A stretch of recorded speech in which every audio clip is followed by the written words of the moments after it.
Pujari Lal Das is the court-appointed priest at the disputed Ram Janmabhoomi site. विश्व हिंदू परिषद ने मंदिर बनाने का कार्य शुरू किया है, इसके बारे में आप क्या सोचते हैं? ये तो एक राजनीतिक मुद्दा है।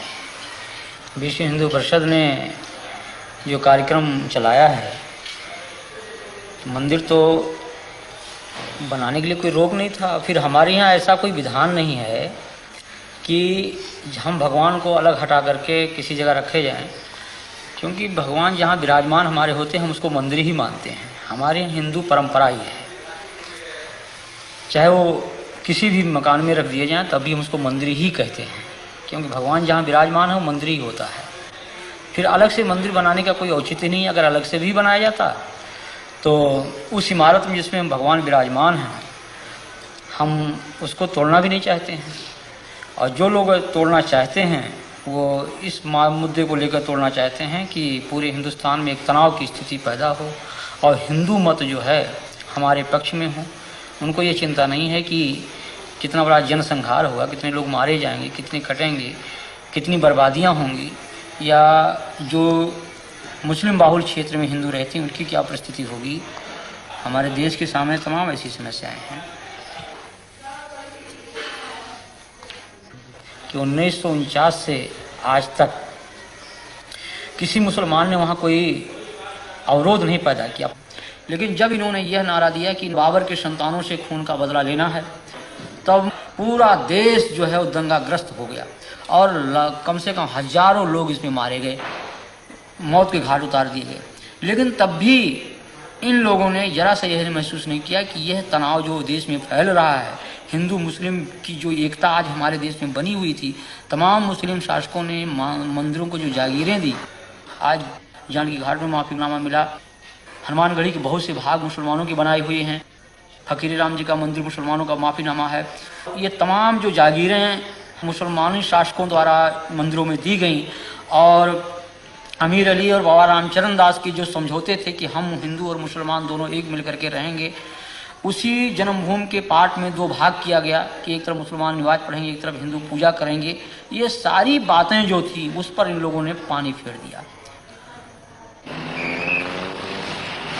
अंदर में इस तरह से दंगे फैलाए गए, ये मात्र एक सांप्रदायिकता का दंगा कुर्सी और पैसे के लिए फैलाए गए, न कि ये राम जन्मभूमि के। मैं तो ये कहना चाहता हूँ, मैं राम जन्मभूमि मंदिर का पुजारी हूँ, मैं बिल्कुल सत्य कह रहा हूँ आपसे कि आज तक विश्व हिंदू परिषद के लोगों ने वहाँ पर एक माला भी नहीं चढ़ाया, भगवान की पूजा अर्चना तक उन लोगों ने नहीं करवाया वहाँ पर। और कब बल्कि उन्होंने व्यवधान डाला। हमने हाई कोर्ट में रिट दायर किया और रिट दायर करके तब वहाँ की भोग व्यवस्था चालू करवाया।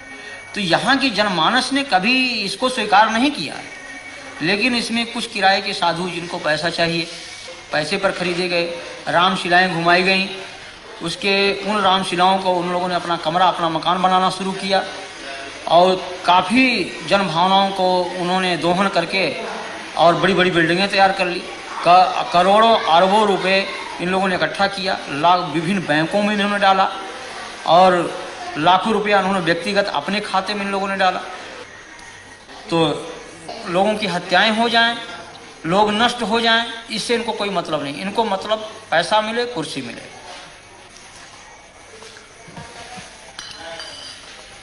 यहाँ जो लोग हिंदू राष्ट्र की बात करते हैं, राम के नाम पर तनाव फैलाते हैं, हिंसा करते हैं, ये सभी उच्च जाति के लोग हैं, और ये सबके सब सुविधा भोगी है।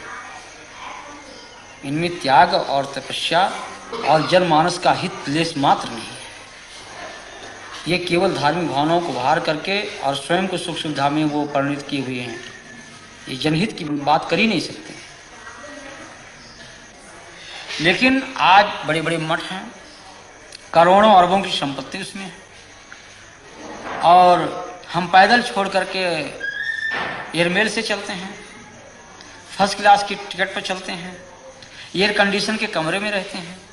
तो जहाँ पर हम एक तरफ भौतिकवाद, उस भौतिकवादी व्यवस्था से अलग होकर के त्याग और तपस्या और जनहित की बात सोचते थे, उस जगह हम उसको त्याग करके और हम भौतिकवादी व्यवस्था में परिणत हो चुके हैं। जो हम भौतिकवादी व्यवस्था में पूर्ण रूप से लिप्त हो चुके हैं तो हम भौतिकवाद की ही बात सोचेंगे, हम उससे परे हट नहीं सकते हैं। तो ये आज के धर्माचार्यों को कि आप क्या कहेंगे? हम तो इनको भौतिकवादी व्यवस्था का एक पोषक मानता हूं मैं। ये जो पूंजीपति कहते हैं कि हिंदू धर्म की रक्षा, हिंदू धर्म की रक्षा, मैं कह रहा हूं कि यहीं पर देश के पूंजीपतियों जो आज धर्म की, आज अशोक सिंघल को इस बात को जो कह रहे हैं कि हम बहुत बड़े राम के भक्त हैं, क्या राम का यही आदर्श है कि 90% लोग भूखों मरे? ये हमारे देश की जो विषमता है आज, ये क्या इन धर्माचार्यों की पे नहीं चाहिए?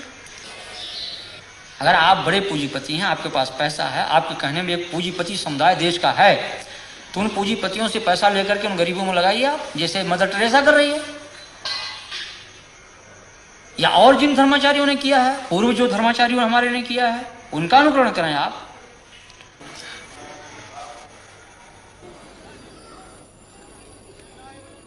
कि जनमानस को इसका विरोध करना चाहिए कि किसी की धार्मिक भावना पर ठेस नहीं पहुंचाना चाहिए।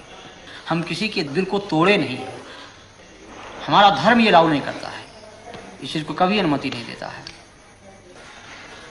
राम का हमारा ये जो आदर्श है राजनीति का, वो यही है कि जनता सुखी रहे, और जिस तरह से मुख में हम भोजन डालते हैं पेट को मिलता, सभी अंगों को मिलता, उसी तरह से सारी जनता हमारी है, कोई उसमें छोटा बड़ा कोई उसमें ऐसा नहीं है। लेकिन उन आदर्शों की सीधी हत्या की गई। मगर साधु देखो जग बौराना, साच कहो तो मारन धावे, झूठे जगपतियाना। साधु देखो जग बौराना, हिंदू कहत है राम हमारा, मुसलमान रहमाना। आपस में दो लड़े मरत हैं, मर्म कोई नहीं जाना, मर्म कोई नहीं जाना। माला पहिरे टोपी पहिरे, छाप तिलक अनुमाना।